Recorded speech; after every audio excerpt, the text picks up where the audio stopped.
உலகெங்கிலும் இருக்கும் பக்தி இன்ஃபோ நேயர்கள் அனைவருக்கும் வணக்கம். நான் உங்கள் ராம்ஜி. கோடிகளை கொட்டப்போகும் ஆடி மாதம் யாருக்கு?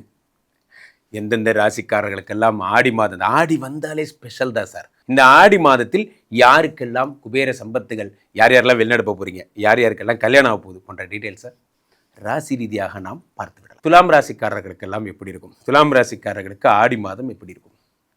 ஆடி மாதத்திலே ஒரு சின்ன பிரச்சனை என்ன? 11ஆம் இடத்திலே பாதகாதிபதி சூரியன் ஆட்சி பெறுகிறார். இது ஒன்று தான் ஒரு சின்ன மைல்டு ப்ராப்ளம். மற்றபடி மற்ற விஷயங்கள்லாம் சூப்பராக இருக்குது நண்பர்களே. 2-7 செவ்வாய் பகவான் 9 இருக்கிறார். பா, எவ்வளோ பெரிய பிரம்மாண்ட விஷயம். 7 9 இருந்தால் கோபுர கலச யோகம் என்று பெயர். கோபுர கலச யோகம் அப்படின்னா என்னென்னா, ஒரு கோபுரத்தின் மீது இருக்கும் கலசத்தை எப்படி அண்ணாந்து பார்ப்பாங்களோ அந்த மாதிரி உங்களோட வளர்ச்சியை அண்ணாந்து பார்ப்பாங்க. 7 9ஆம் இடத்தில் இருக்கிறார். அடுத்ததாக முக்கியமான விஷயமே என்ன அப்படின்னா, ஃபாரின்லேருந்து உங்களுக்கு கிடைக்கக்கூடிய பெட்டர் ஆப்பர்ச்சுனிட்டிஸ். கனடாவிலேருந்து, அமெரிக்காவிலேருந்து போன்ற ஃபாரின் ஆப்பர்ச்சுனிட்டிஸ்லேருந்து உங்களுக்கு வரக்கூடிய பிளெஸ்ஸிங்ஸ். உங்களுக்கு பார்த்திங்கன்னா, நீங்கள் வெளிநாட்டில் கவர்மெண்ட் ஜாபில் சேர போகிறீங்க. வெளிநாட்டில் இருக்கக்கூடியவங்க பிஆர் அப்ளை பண்ணியிருக்கு சார், கிடைக்குமா? விசா ரினுவல் பண்ணாமல் இருக்குது சார், நடக்குமா? கான்ட்ராக்டில் தான் ஒர்க் பண்ணுறேன், இப்போ இந்த கான்ட்ராக்ட் பீரியட் முடிய போகுது, திரும்ப இந்தியா அனுப்பிடுவாங்களா? இப்படி பயந்துட்டு இருக்கிறவங்களா இருந்தால் அதெல்லாம் சரியாயிடும். 9ஆம் இடத்துல செவ்வாய் பகவான் வரும்பொழுது மிக அற்புதமான பலன்கள்லாம் ஏற்படுகிறது. 7 குடையவனுங்க அவன் சொல்கிற விஷயம். அப்போ மனைவி சம்மந்தப்பட்ட லேண்டு நமக்கு தான், நம்ம வீட்டில் தான் லேண்ட் இல்லாமல் போச்சு, ஒய்ஃப் வீட்டில் யாருக்கு லேண்டாவது நம்ம கிடைக்குமா போன்ற விஷயங்கள்லாம் ஏற்படும். 10லே குரு பகவான் இருக்கிறார். திரும்ப திரும்ப சொல்லுகிறேன், துலாம் ராசிக்காரர்களே, 10லே குரு வந்தால் பதவி பறிபோகும். துலாம் ராசிக்காரர்களுக்கு வேலை போயிடும். ரொம்ப கேர்ஃபுல்லாக இருங்க. வேலை போகிற நேரம், இந்த நேரத்தில் ரொம்ப ஜாக்கிரதையாக இருக்கணும். ஆடி மாதத்தில் பாஸ் என்ன சொன்னாலும் சரி, எஸ் சார் அது மட்டும் தான் கேட்கணும். நேராக ஆடிட்டரை போய் பார்த்துட்டு சரி, அப்படி நேராக இது வரைக்கும் போயிட்டு இமயமலை வரைக்கும் போயிட்டு சரி, அங்கேருந்து ஒரு 2 சஞ்சீவினி வேலையை பிடிங்கிட்டு வந்து சரி, ராமேஸ்வரத்தில் அந்த வேரெல்லாம் வாஷ் பண்ணிவிட்டு சரி, கும்பகோணத்தில் நம்ம வீட்டுக்கு வந்து கொடுத்துரு என்று சொன்னால் சரி என்று சொல்லுங்கள். ஏன்னா இது எதுவுமே நடக்காதுங்கிறது பாஸுக்கும் தெரியும், உங்களுக்கும் தெரியும். அவர் சொல்லும் போது சரின்னு கேளுங்க. யோ, ஒரே நாளில் போகிறதுக்கு நான் என்ன ஆஞ்சநேயரா என்று நீங்கள் கேட்குறீங்கன்னா வேலை போயிடும். ஸோ 11ஆம் இடத்துல 10ஆம் இடத்துல குரு பகவான் வரும்பொழுது பதவி பறிபோகும். படித்து சொல்கிறேன். என்கிட்ட ஒரு நாளைக்கு 100 துலாம் ராசிக்காரர்கள் ஃபோன் பண்ணுறாங்க. ஸோ பண்ணுறவங்க எல்லாம் ஒரே வார்த்தை தான் சொல்லுவேன், குருஜி நீங்கள் சொன்ன மாதிரியே எனக்கு வேலை போயிடுச்சு, நீங்கள் சொன்ன மாதிரி இதை நினச்சி நான் சந்தோஷப்பட முடியாது. நான் நல்லது சொல்லி நடந்தால் பரவாயில்ல. சுனாமி பாய்ஸ் இவங்க நல்ல கெட்டது சொல்லி நடந்தால் சந்தோஷப்படுவாங்க. நான் உங்களுக்கு நல்லது சொல்லி நடந்தால் தான் சந்தோஷப்படுவேன். அதனால் நான் 10ஆம் இடத்துல குரு பகவான் உச்சம் பெறும்பொழுது வேலை பறிபோயிடும், ஜாக்கிரதையாக இருங்க. 11ஆம் இடத்திலே சூரிய பகவான் ஆட்சி பெற்றிருக்கிறார். இது ரொம்ப மோசமான விஷயம். என்ன அப்படின்னா, அரசு சம்மந்தப்பட்ட விஷயங்களில் பிரச்சனை வரும். என்ன பிரச்சனை? ஏதேனும் அரசு விமர்சனம் பண்ணுறது, துலாம் ராசிக்காரர்கள் அமைதியாக இருங்கள். ஏன் அப்படின்னா, அரசை விமர்சனம் பண்ணுறது, மாண்புமிகு முதல்வர் அவர்களே, நீங்கள் மத்திய அரசு மாநில கம்முன்னு இருப்பா, ப்ளீஸ் அமைதியாக இருங்க. யாராவது ஏதாவது ஒரு பதிவு போட்டாங்கன்னா அதை ஷேர் பண்ணுறது அல்லது கமெண்டில் ஏதாவது கிண்டல் பண்ணுறது போன்ற விஷயங்கள்லாம் பண்ணிங்கன்னா உங்களை பிடிக்க ஒரு சைபர் பிபிபி ஒரு குரூப் உங்களை சுற்றிக்கிட்டு இருக்கு. அது என்ன குரூப் சார்? அது ஒரு போலீஸ் குரூப், அதை விட்டுருங்க அதோட. ஸோ அப்போ பார்த்தா 11ஆம் இடத்துல சூரிய பகவான் ஆட்சி பெறும் பொழுது தலைமை விமர்சனம் பண்ணுறது. இவன்லாம் ஒரு விபி, இவனுக்கெல்லாம் எவன் விபி பதவி கொடுத்தான்னு தெரில அப்படின்னு நீங்கள் சும்மா லஞ்சில் பேசிகிட்டு இருப்பீங்க. பின்னாடி பார்த்தா அவரே தான் உட்காந்துருப்பார். தம்பி வணக்கம்ப்பா, நான் தான் இங்கே தான் இருக்கேன். அண்ணா சாரி, நான் நீங்கள் இருக்கிறது தெரியாமல் கிண்டல் பண்ணிட்டேன். எக்கு தப்பாக மாட்டிப்பீங்க. விளையாட்டாக தான் பேசியிருப்பீங்க, நீங்கள் ஒன்றும் சீரியஸாக பேசலை. பல நேரங்களில் விளையாட்டாக பேசுகிறது தான் வினையாகி போயிடுது. அப்போ நம்ம என்ன பண்ணுவோம், ஃபோன் பண்ணி நம்ம கொலிக்கு பக்கத்தில் இருப்பார், என்னடா வந்துட்டான் அவன் அவனுக்கு சும்மா விளையாட்டு கேட்டிருப்போம். அவன் லவுட் ஸ்பீக்கரில் போடுவான்னு நம்ம என்ன கனவாக கண்டோம். பாஸ் அதை கேட்டுருவார். ஓஹோ, ஆக நம்மளை பற்றி அவன் வந்தால் எல்லாத்தையும் பேசுகிறான் போல இருக்கே. நண்பர்களே, ஒன்று புரிந்து கொள்ளுங்கள், நம்ம எவ்வளோ நல்லவனாக இருந்தாலும் நம்ம கூட இருக்கிறவங்கள, நம்ம பக்கத்தில் இருக்கவங்கள பேசும்போது ஜாக்கிரதையாக ஃபார்மலாக பேசுங்க. எந்த புத்தில் எந்த பாம்போ தெரியல. 11ஆம் இடத்துல சூரிய பகவான் ஆட்சி பெறும் பொழுது தலைமையை பகைத்து கொள்வீர்கள். அதுதான் நான் சொல்ல வர பாயிண்ட். தலைமையை பகைத்து கொள்வீர்கள். அந்த இது வராமல் பார்த்துக்கோங்க. ரைட்டு, ஓகே, விட்டுருங்க.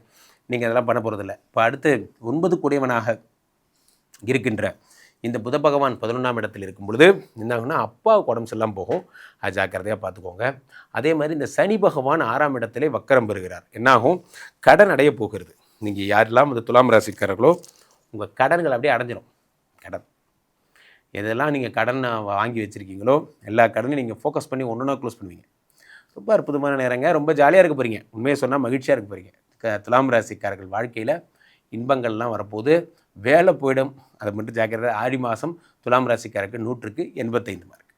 நண்பர்களே, வாழ்க்கையில் இந்த ஆடி மாதம் நிறைய திருப்பு முனைகள் நிறைந்த மாதம் என்பதை நான் சொல்லி தெரிய வேண்டாம். காலகாலமாகவே ஆடி மாதம் நம்மளுடைய புண்ணிய மாதமாக கருதப்படுகிறது.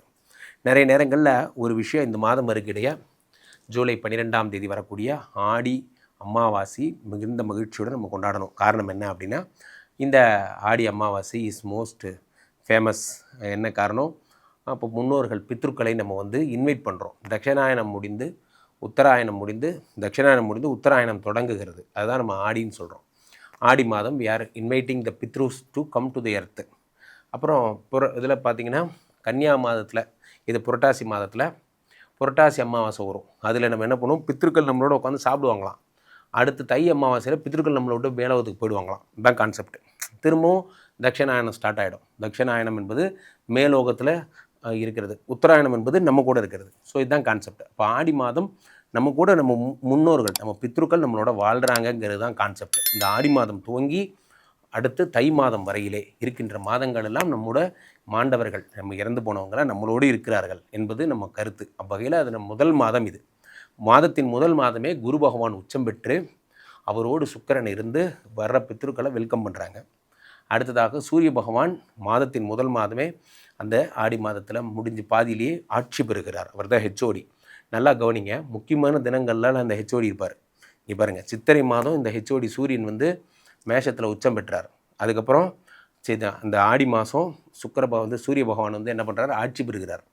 இதுக்கப்புறம் அப்படி பாருங்கள், திரும்ப நமக்கு தை மாதம் பிறக்குது இல்லையா, அப்போ மகரத்துக்குள்ளே இந்த சூரிய பகவான் நுழைஞ்சு மகர சங்கராந்தியாக கொண்டாட வைப்பார். ஆக இந்த சூரியன் வந்து ஒரு பக்கம் நம்மளை ஆண்டு கொண்டு இருக்கிறார். ஸோ இதெல்லாம் இதுக்குள்ளே இருக்க சூட்சுமங்கள். ஸோ அப்போ இந்த சூரியன் ஆட்சி பெறுகின்ற இந்த ஆடி மாதத்தில் சந்திரனுடைய வீட்டுக்கு சூரியன் வருகை தருகிறார் என்பது தான் ரொம்ப ஸ்பெஷல். அப்புறம் வந்துட்டு அவர் சிம்மத்துக்கு வந்துடுறார். அப்போ இந்த ஆடி மாதம் முடிஞ்சதுக்கப்புறம் தான் வந்து சிம்மத்துக்கு வர்றார். இப்போது என்ன கான்செப்ட் அப்படின்னா, அம்மாவை தேடி அப்பா. கடகம் என்பது மாத்திருக்காரகன் சந்திரனுடைய வீடு, சூரியன் என்பது பித்ருகாரகன் சூரியன் வந்து அம்மாவை தேடி போகிறார், அம்மா வீட்டுக்கு போகிறார். அப்போ சிவன் பார்வதியை தேடி போகிறார். அப்படிங்கிற கான்செப்டில் தான் நம்ம என்ன பண்ணுறோம், மாரியம்மன் கோயில் வழிபாடெல்லாம் பண்ணுறோம். மாரியம்மனை தேடி சிவன் வருகிறார் என்பது நம்ம நம்பிக்கை. ஸோ சந்திரனுடைய வீட்டில் சூரியன் வருகிறார் என்பது நம்பிக்கை. இதான் கான்செப்ட். ஸோ அப்போ ஆடி மாதம் இத்தனை சிறப்புடைய மாதம். அப்போது இந்த மாதத்தில் சூரியனாரை வழிபடுவது, இந்த மாதத்தில் அம்பாளை வழிபடுவது. அதனால தான் சொல்லுவாங்க, ஆடி மாதம் முழுவதும் காப்பு கட்டி அம்பாளுக்கு நம்ம வந்து என்ன பண்ணுறோம், இந்த மாதிரி வந்து இது பால் குடம் போன்ற விஷயங்கள்லாம் பண்ணி அம்பாளும் இவர் வந்து மகிழ்ந்திருக்கும் நேரம், இறையனாரும் இறைவியும் மகிழ்ந்திருக்கும் நேரம் என்பதால் சாமானிய மனிதர்கள் நாம் மகிழ்ந்திருக்க வேண்டாம். அந்த மாதத்தை புண்ணிய மாதமாக நாம் கருத வேண்டும் என்பது நம்ம நம்பிக்கை. ஸோ இந்த மாதம் நீங்கள் யாரெல்லாம் பக்கத்தில் இருக்கிற மாரியம்மன் கோயிலுக்கு சென்று மாரியம்மன் வழிபாடு செய்கிறீர்களோ, யாரெல்லாம் பக்கத்தில் இருக்கக்கூடிய காளியம்மன் கோயில்களுக்கு சென்று காளியம்மன் வழிபாடு, இந்த மாதிரிலாம் இந்த மாதம் முழுவதாக கங்கை அம்மன் வழிபாடு, பாஞ்சாலி வழிபாடு, திரௌபதி அம்மன் வழிபாடு போன்ற நாட்டார் குல வழிபாடுகள்லாம் இந்த மாதம் ஃபுல்லாக நடக்கும்.